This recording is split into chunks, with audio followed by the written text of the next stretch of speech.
Fala aí pessoal, Faldo aqui, estamos aqui com mais um vídeo. E galera, hoje o vídeo aí é um pouco mais sério, tá? Com uma temática totalmente diferente aí do que eu trago normalmente para os meus conteúdos no canal. E pessoal, antes da gente iniciar, eu venho fazendo um único pedido para vocês, é que por favor assistam esse vídeo até o final, tá? É muito importante. Eu vou fazer algumas considerações já para a gente poder iniciar esse vídeo, tá? E é o único pedido que eu faço para vocês, por favor, assista até o final. Se você acompanhou aí a minha trajetória, estudou comigo, fez parte da minha vida, são familiares ou amigos próximos também que eu tive contato, né, e oportunidade de conhecer, por favor, assista esse vídeo até o final. E se puder, assistam com bastante atenção. Só esse é o único pedido que eu faço. E bora lá, pessoal. Como vocês puderam ver no título, pessoal, o tema desse vídeo de hoje é ainda que um tabu, tá? Porque é um assunto um pouco mais delicado, né? Mas não é tão complexo e por isso que eu resolvi trazer esse conteúdo para vocês, tá? Para conscientizar sobre o que tá rolando. Semana passada, né? Eu recebi o meu diagnóstico e nesse diagnóstico, pessoal, constou, né, que eu faço parte do espectro autista, ou seja, eu sou autista nível 1 de suporte e também tenho TDAH, que é o transtorno do déficit de atenção e hiperatividade, tá? Vou falar um pouco sobre isso, como que eu estou reagindo, me saindo a esse diagnóstico, né? E para explicar algumas coisas aqui para vocês também, tá? Porque ainda é bem recente. Eu estou processando tudo ainda, faz alguns dias, faz uns 5 dias mais ou menos que eu recebi o meu diagnóstico, então eu busquei algumas informações, né, e bora lá, pessoal. Tem algumas outras ressalvas que eu tenho que apresentar para vocês antes da gente continuar, né, de eu continuar falando aqui nesse vídeo, tá? A primeira ressalva que eu faço, pessoal, é que esse vídeo de forma alguma está sendo criado somente para gerar conteúdo, né, em cima de um transtorno, ou seja, ganhar dinheiro em cima disso. Esse vídeo não está sendo monetizado, não estou recebendo para fazer isso, tá? É apenas um vídeo para conscientizar e para melhorar a minha qualidade de vida com as pessoas do meu grupo, tá? Com as pessoas que eu convivo, que me conhecem, e para melhorar a minha qualidade de vida mesmo, tá? E uma conscientização. Apenas. Outra ressalva que eu faço, pessoal, é que... Qual que era a ressalva? Ai meu Deus, eu tinha que ter escrito em tópicos isso. Deixa eu pegar aqui meus tópicos. Só um minuto que eu fiz um script, mas não fiz. Ok. Eu resolvi dividir esse vídeo porque eu não quero, como eu disse, eu não quero ficar criando conteúdo em cima disso. Vou fazer apenas alguns vídeos para conscientizar melhor vocês, né, do que está rolando, porque é um assunto que ainda é um tabu. Então eu resolvi dividir esses vídeos em algumas partes. Primeiro é como que eu obtive esse diagnóstico, quais foram os meus sintomas na infância. Então eu pretendo fazer um segundo vídeo com quais foram os meus sintomas na adolescência e quais foram os sintomas na fase adulta, e um terceiro vídeo falando da conclusão, sabe? Do que eu posso esperar daqui para frente, né, com esse diagnóstico, o que eu posso fazer com isso, aonde eu posso trabalhar em cima disso, tá? Então esse vídeo de hoje vai ser para eu explicar melhor para vocês como que eu consegui esse diagnóstico, qual que foi as lutas que eu tive, tá, para conseguir obter esse resultado. Mas esse vídeo eu vou falar somente da parte da infância, beleza? Então, bora lá. Primeira coisa que eu vou deixar bem claro para vocês, tá? Minha família, eu sei que eu falo porque já teve pessoas que me falaram isso. Ai, você passou por tudo isso sozinho? Não. Eu tive total apoio dos meus familiares, tá? Dos meus amigos principalmente. E assim, antigamente, pessoal, eu sou de 1998, tá? Atualmente eu tenho 26 anos. Então, assim, a minha fase da infância foi bem conturbada. Eu não vou falar dos meus traumas e transtornos, mas assim, eu só quero dizer que a minha família não é culpada de nada, tá? Nem meus pais, nem minha mãe. Tudo que eles fizeram, tá? Foi para me manter e eles me mantiveram muito bem. Nunca faltou comida, nunca faltou roupa, nunca faltou lar para eu estar. Sempre fui muito bem amado.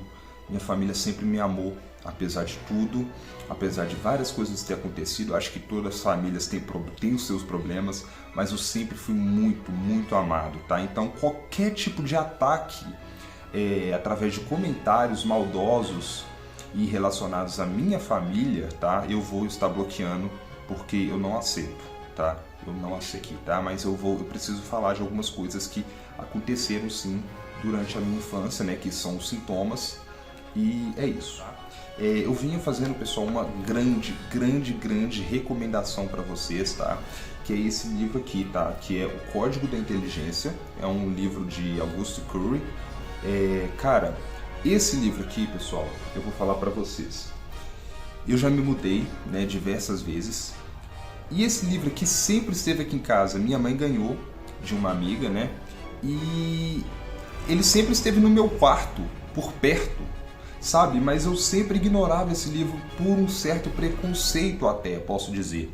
Porque pra mim era algum tipo de livro religioso, sabe? Não sei, sabe? E eu tava com isso na cabeça, que esse era um livro religioso, de autoajuda, e sempre ignorei esse livro.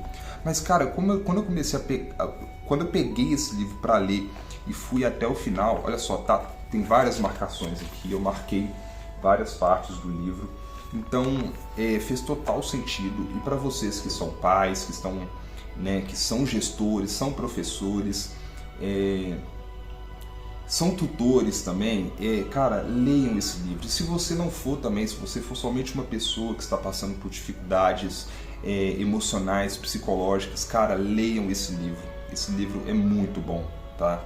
Muito bom. E isso que fez com que eu entendesse que a minha família, eu sempre fui muito bem amado, sempre muito bem querido, graças a esse livrinho aqui que me ajudou bastante nesse processo de autoconhecimento, tá? Bom, vamos lá.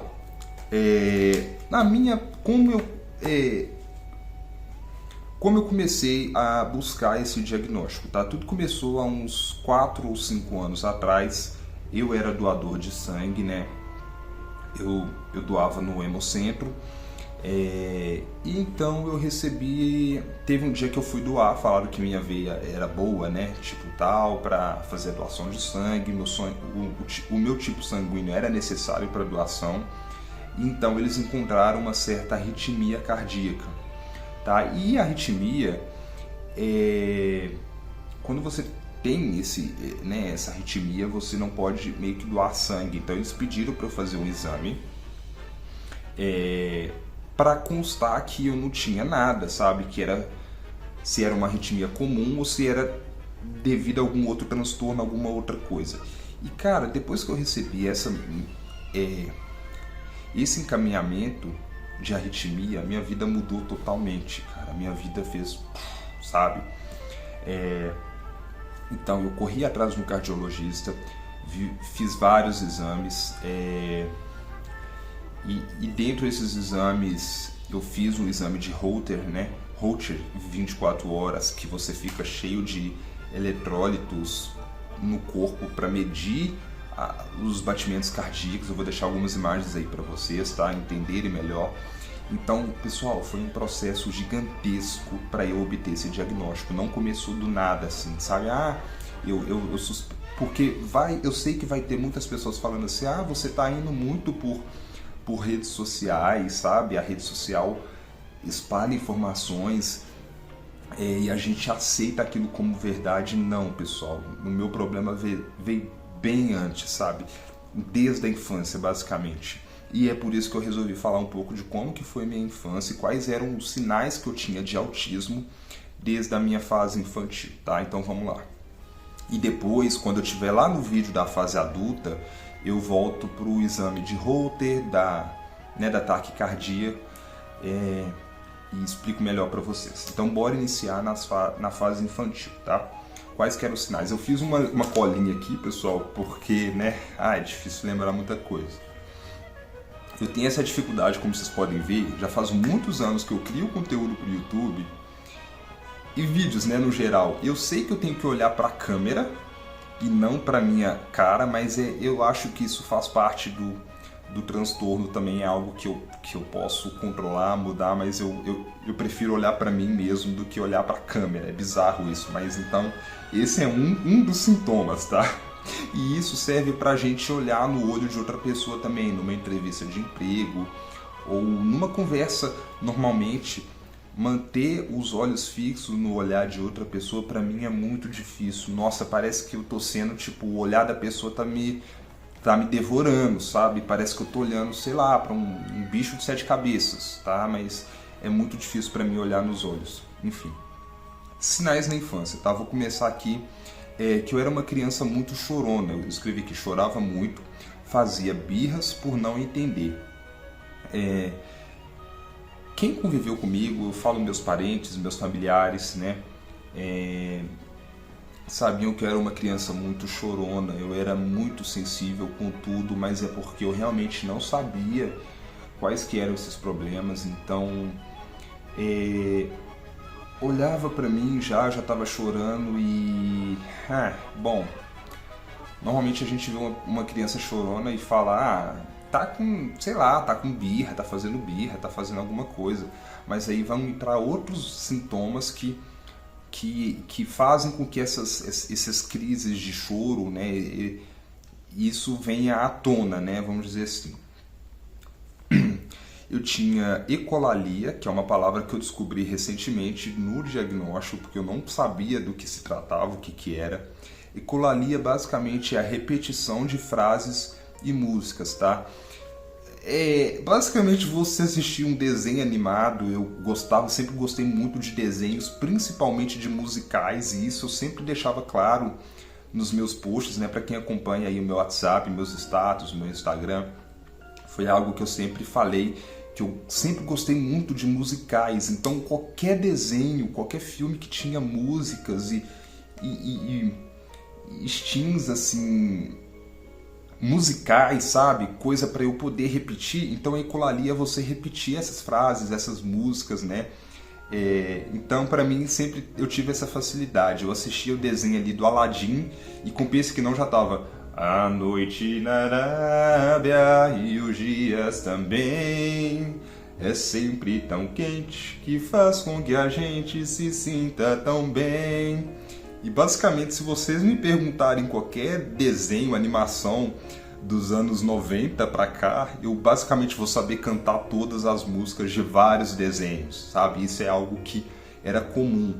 Então eu ficava nessa repetição, eu voltava à mesma cena de um desenho, gravava frases de personagens, imitava também vários personagens, né? E essa ecolalia é algo que eu trago até hoje na fase adulta, mas eu vou falar sobre isso na fase adulta, tá? Bora para a próxima sinais, que era a sensibilidade auditiva, que, pessoal, nossa, eu tinha hipersensibilidade, chama hipersensibilidade sensorial, no geral, mas eu tô falando mais da auditiva, porque, pessoal, eu odiava.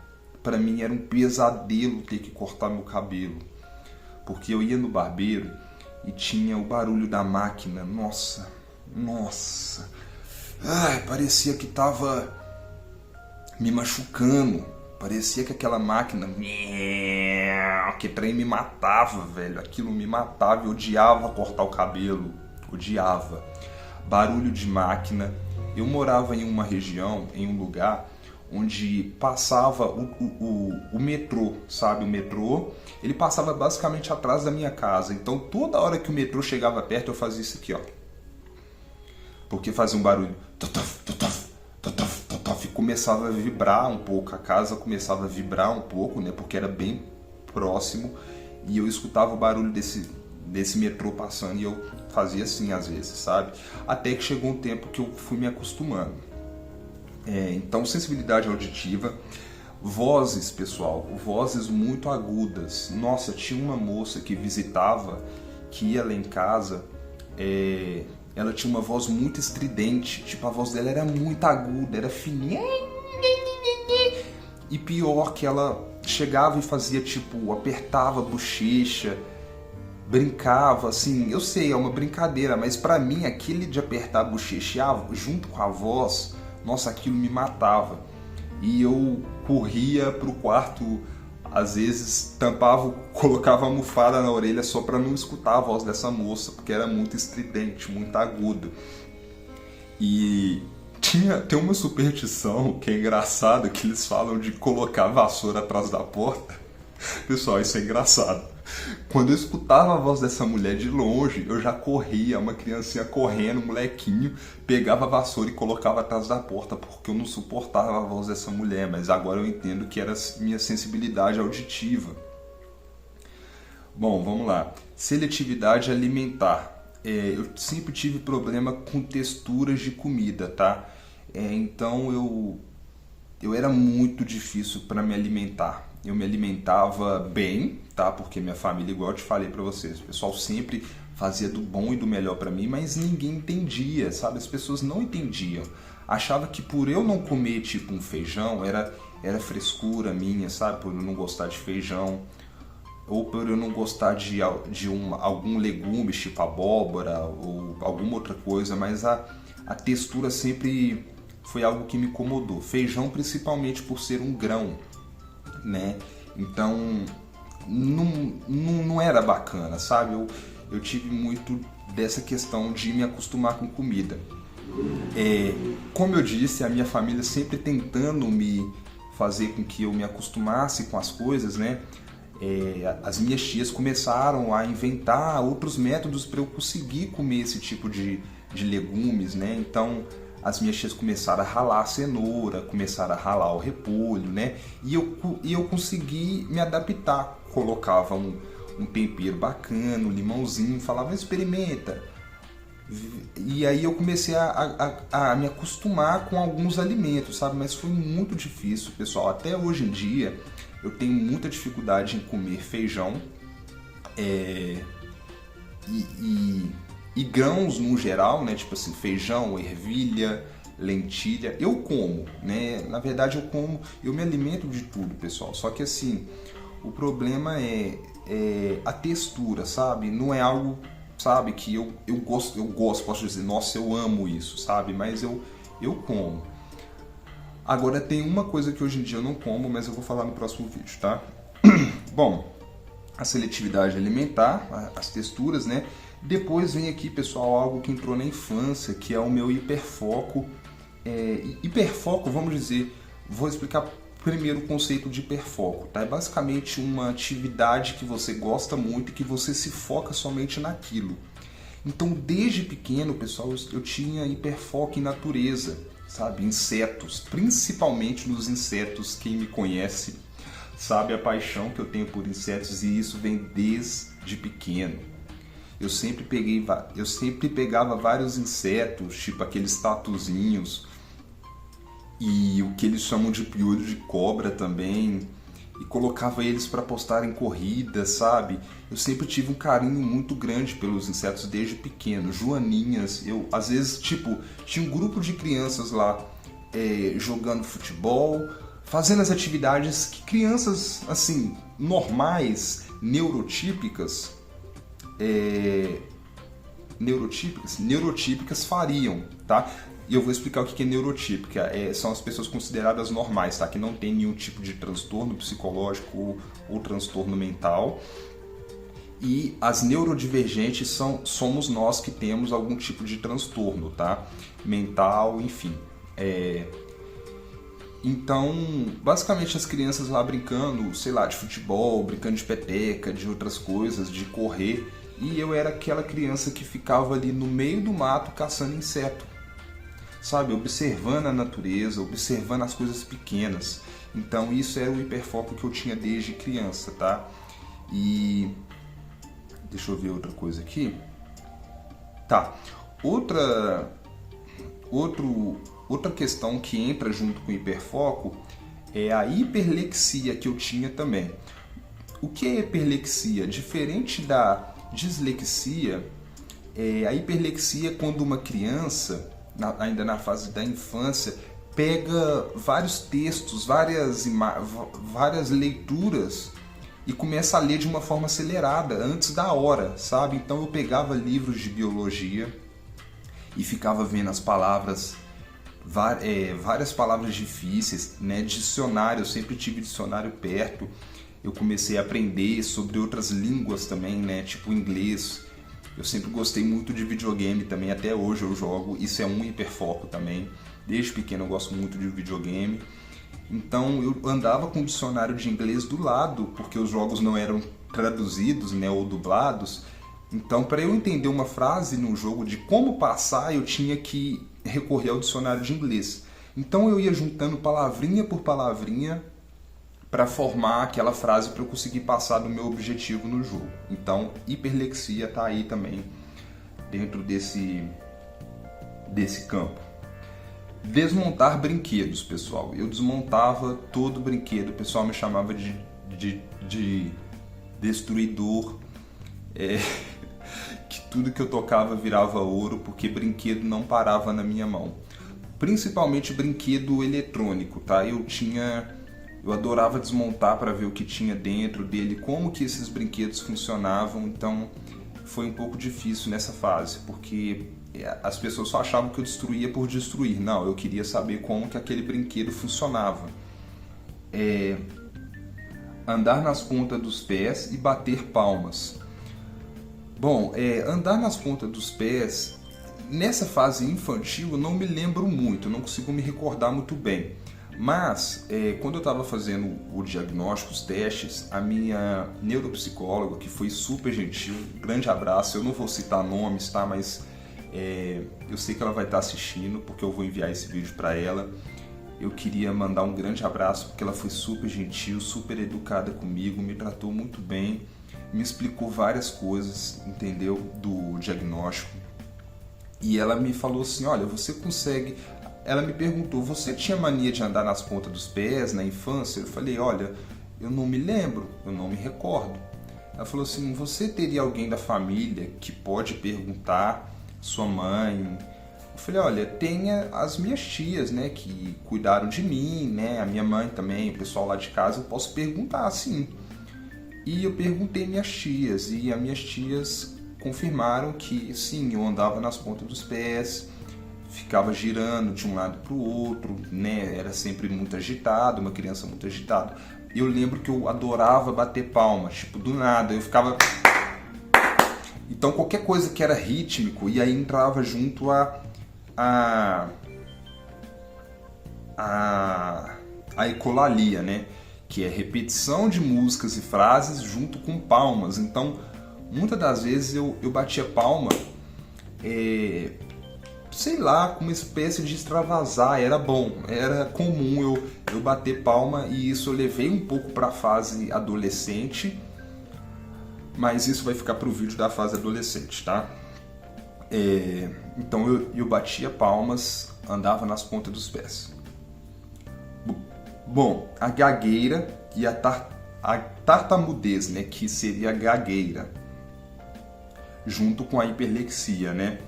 Bom, pessoal, a gagueira, eu gaguejava muito. Hoje em dia, às vezes eu comento isso para as pessoas. Olha lá, tá vendo? Já deu uma gaguejada. Vocês não perceberam. Hoje em dia fica muito imperceptível, porque eu criei vários métodos para melhorar a minha fala. E isso vai entrar lá para a fase adolescente e adulta, eu vou explicar para vocês. Hoje vocês me vendo, assim, assistindo esse vídeo, vão falar, nossa, esse cara fala normal, ele não parece que era gago, ou sabe, que é gago. Mas vocês percebem que o meu vocabulário, pessoal, eu tento buscar palavras ao máximo corretas, sabe? As palavras mais corretas para me expressar, tá? E isso foi uma das técnicas que eu utilizei para melhorar a minha fala, o meu processo de fala. Então, se eu sabia que eu agarrava em alguma palavra, tipo assim, se alguma palavra que me fizesse eu gaguejar, eu tinha um vocabulário extenso que aí entra a hiperlexia também, ou seja, eu aumentei o meu vocabulário para eu poder driblar essas palavras que me faziam gaguejar e ter várias outras coisas para poder falar sem mostrar que eu sou gago. Então é por isso, pessoal, que hoje em dia eu falo dessa forma mais correta, mais calma, mais pausada. E sim, constantemente eu era taxado como uma pessoa chata, metida, porque eu falo de uma forma mais correta, mas isso é um sinal, é um sintoma de autismo, tá? A gente buscar as palavras corretas para falar também. Então eu fui várias vezes, amizades já afastaram de mim. Felizmente eu tive pessoas que me falaram isso na cara, tipo assim, chegaram para mim e falavam: nossa, você fala de um jeito muito difícil, você, sei lá, você parece metido às vezes. Então eu tive essas pessoas que me deram esse toque, mas eu ficava sem entender. Eu falo: cara, por que eu sou metido? Eu sou um cara tão simples, tipo, nas coisas que eu faço. Só o jeito de eu falar que as pessoas não entendem, porque isso vem lá desde a gagueira. Foi algo que eu tive para melhorar a minha fala, entendeu? Então hoje em dia eu estou bem mais tranquilo com isso. Mas enfim, eu vou deixar para outro vídeo explicar isso melhor. E tá, aqui eu coloquei observação. Citar os incômodos frequentes com os barulhos como vozes muito agudas, que foi o que eu falei, né? Que é a moça lá que tinha a voz muito fina e me incomodava. Máquinas de barbear. Hipersensibilidade ao toque.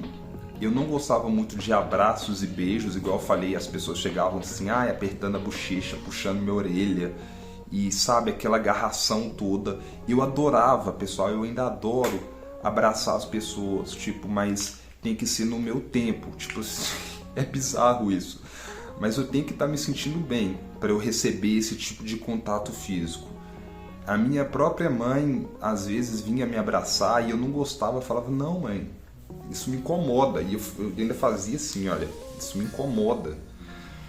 E não é chatura, sabe? É algo mais sensorial. Gota d'água. Eu tive muitas dificuldades com roupas também, etiquetas, né? Essas etiquetas que ficavam, eu não sei se vocês se lembram, as etiquetas ficavam aqui na roupa. Eu pedia para cortar aquelas etiquetas, porque, nossa, aquilo ali parecia que estava cortando meu pescoço, incomodava muito, muito, muito, muito. Outra coisa na hora de barbear, né, de fazer meu cabelo, que me incomodava muito e ninguém entendia, as pessoas achavam engraçadinho. Sabe na hora que vai borrifar água no cabelo, né, pra amolecer um pouco o cabelo? E aí, cara, escorria uma gotinha de água assim, olha. Eu não sei quem que deixava, como que isso acontecia, se era só minha mãe que fazia, porque minha mãe, ela mexe com cabelo, ela às vezes cortava meu cabelo, então... Ai, nossa, velho, aquela gotinha escorrendo aqui, ó, era uma gotinha. Nossa, aquilo doía, chegava a doer. E eu falava assim: mãe, eu ficava assim, mãe, apontando, e ela sem entender, ela começava a rir às vezes. E ela falava assim: o que foi? Eu falava: mãe, a gota. Eu ficava assim: a gota, mãe. A gota. E tipo, ela sem entender, ela pegava uma toalha, né, e limpava assim, e aquilo era um alívio. Aí olha pra você ver, tinha a questão sensorial, né, do toque, uma simples gota escorrendo, pra mim tava me matando aquilo. O barulho da máquina de cortar, então foram coisas que foram se tornando ruins pra mim, traumáticas. Então a experiência, uma simples experiência de cortar o cabelo era um terror, um terror.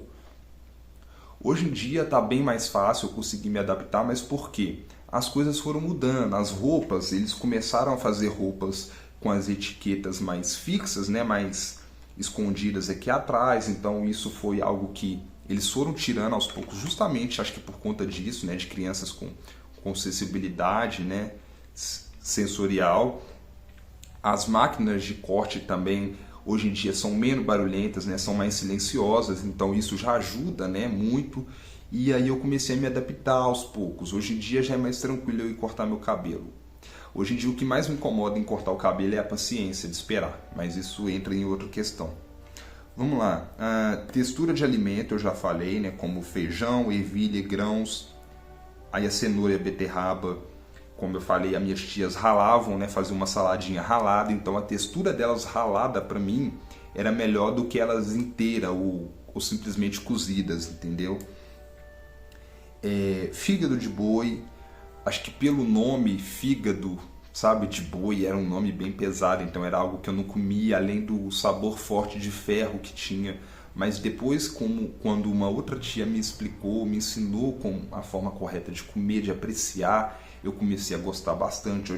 Hoje em dia é um alimento que eu gosto muito.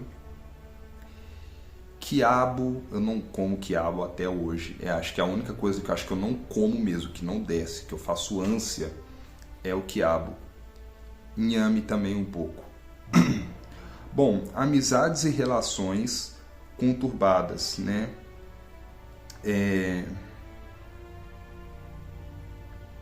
Amizades e relações conturbadas, né? Ou seja, a minha relação com os meus parentes foram um pouco ruins, mas porque ninguém entendia, eu também não entendia, né?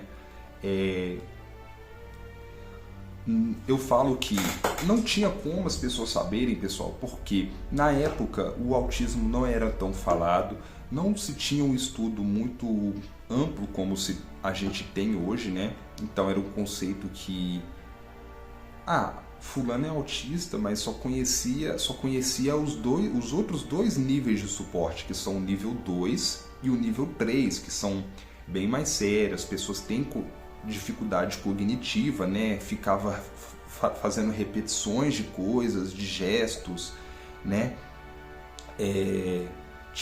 Tem o autista não verbal também, que não fala, né? Não se comunica, então precisa de um suporte maior. Então essas pessoas que tinham uma característica bem definida, né? Conseguiam ter essa visão, né, fulano é autista, mas porque ele tem todos esses traços visíveis. Já, pessoal, eu estou no nível 1 de suporte, tá? Ou seja, é um autismo leve, que eu já falei em outro vídeo, eu não considero que ele seja leve, porque eu tive essas várias dificuldades na infância e foram passando para a fase, né, na adolescência e até chegou na fase adulta, e eu vou falar sobre isso nos outros vídeos. Mas eu não considero falar isso como um autismo leve, tá? Não é leve, pessoal, não é leve. Tem muitas dificuldades, não só para a pessoa que é autista, mas para quem convive com um autista, principalmente sem saber. Olha só, não é legal você falar, fulano tem um autismo leve. Leve para quem? Meus familiares passaram um aperto comigo, eu era uma criança chorona. Eles não sabiam e eu também não sabia, então eles passaram várias coisas, vários perrengues, sabe, sem entender o que eu realmente sentia. Então, assim, não é leve, tá? Esse é um ponto que eu quero deixar bem claro. E bom, pessoal, tinha piadas, né, na infância, algumas amizades de infância que fazia algumas piadinhas. Tem umas crianças que aprendem, que se desenvolvem um pouco melhor, né, em questões de piadas maldosas, e eu sempre não entendia e me frustrava muito com esse tipo de piada, né? Isso aumentava o meu estresse. Eu era uma criança muito nervosa, gostava de brigar, de bater em outras crianças, mas porque essas crianças eram, né, maldosas, não talvez maldosas, mas porque também se tivesse algum outro tipo se essas crianças poderiam ter algum tipo de transtorno e não soubesse também, sabe? Existem diversos, pessoal, transtornos psicológicos, tá? Existem crianças psicopatas que já nascem, né, com isso, porque é genético. Então é muito complicado, sabe? Então a criança que é psicopata, ela vai fazer maldade com outras crianças, entendeu? Já porque ela tem esse instinto maldoso. Enfim, eu não quero entrar nessa outra área porque eu não conheço, então não vou falar algo que eu não sei, mas era muito difícil para mim, tá? E bom, pessoal, como que foi a minha fase na infância? Por isso que eu falo, pessoal, não deixo ninguém falar um A da minha família, porque eu sempre tive o apoio do meu pai, da minha mãe também. Eu ia ao psicólogo, tá? Eles faziam questão de que eu fosse no psicólogo, apesar de que eu acho estranho, porque eu ia no psicólogo, eu frequentava o psicólogo na infância, eu fui umas 3 vezes, tá? Durante 3 fases da minha vida eu frequentei o psicólogo e eu vou explicar ao longo dos outros vídeos, tá? Por isso que eu falei para vocês assistirem tudo. Nunca foi notado algum tipo de dificuldade, sabe? Tipo, eu fui ao psicólogo e os psicólogos falavam, olha, seu filho vai ter que fazer um acompanhamento fonoaudiólogo, né, que é para melhorar a gagueira, né, a fala verbal ali e verbalizar melhor. Essa foi a única atipia que eles encontraram em mim, né, a única diferença. Eu acredito que por 2 coisas. Por eu já ser uma criança que não falava muito por medo de gaguejar, eu acho que eu não falei o suficiente para esses psicólogos, ou não demonstrei muito que eu tinha esses traços desde a infância, ou então esse psicólogo não pesquisou com os meus pais, né? Tipo assim, né? Enfim. E talvez por não saber falar as minhas necessidades, por achar que é simplesmente frescura, alguma coisa do tipo, não passavam essas informações corretas para os psicólogos, né? Eu acho que é um dos pontos aí. Mas bom, pessoal, no geral, esse foi o primeiro vídeo aí falando de como que eu iniciei esse processo em busca pelo meu diagnóstico e quais foram as principais dificuldades que eu tive durante a infância, tá? No próximo vídeo eu irei falar sobre as dificuldades que eu tive na fase da adolescência e na fase adulta, tá? Eu agradeço a todos que acompanharam até aqui e principalmente aos amigos que estudaram comigo no Tiradentes, que venham assistir o próximo vídeo, principalmente porque vai ter muita coisa lá que vocês podem me ajudar também a entender melhor. E pessoal, por favor, você chegou até aqui, deixa um comentário aí pra mim, por favor, se essas coisas fazem sentido. Se você fez parte da minha vida, fez parte da minha família, deixa aí nos comentários, por favor, escreva um comentário se sim, Patrick, isso faz sentido, essas coisas realmente aconteceram, né? Você tinha tal dificuldade, vai ser muito de extrema importância para outras pessoas que estão, pessoal, em busca de um diagnóstico, para se conhecer, para saber se tem alguma coisa, entendeu? Isso é muito importante. Então deixe aí nos comentários, pessoal, sejam gentis, por favor, e não ataquem a minha família, tá? Isso é a única coisa que eu peço aí para vocês. E beleza. Eu sempre fui uma criança muito feliz, apesar de tudo, eu consegui me adaptar a várias situações, por isso que o transtorno de autismo 1 de suporte não é leve, porque ele passa muitas das vezes despercebido, então a criança consegue desenvolver laços de amizade, laços interpessoais, só que essa criança vai ser uma criança agitada, vai ser uma criança brigona, vai ser uma criança considerada mimada, porque não tem esse conhecimento, tá? Não tem esse filtro em saber que ela tinha esses transtornos e conseguir controlar em cima disso, tá? Mas, no geral, eu sempre fui muito bem amado, muito bem querido.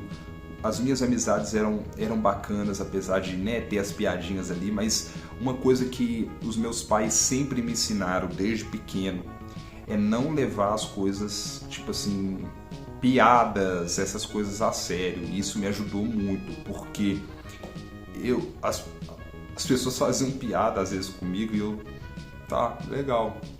Tipo, e a pessoa ficava sem graça por isso, porque foi uma coisa que pra mim, até hoje pra mim, é algo tão fútil, sabe? Fazer piadas de aparência, de cabelo, sabe? Enfim, no geral, zoar a aparência de outra pessoa. Eu acho isso tão ridículo, tão baixo, que é algo que eu consegui me adaptar muito bem, tá? Mas são esse tipo de coisa. Então, por isso, esse foi um fator que eu consegui desenvolver amizades, né? E no geral é isso, pessoal. Um grande abraço a todos que chegaram até aqui, tá? Eu espero que vocês tenham me entendido e que eu venha poder falar isso de forma melhor nos outros vídeos aí que eu for fazer também, tá? Não esqueça de acompanhar os próximos vídeos. Um grande abraço, até o próximo vídeo e fui!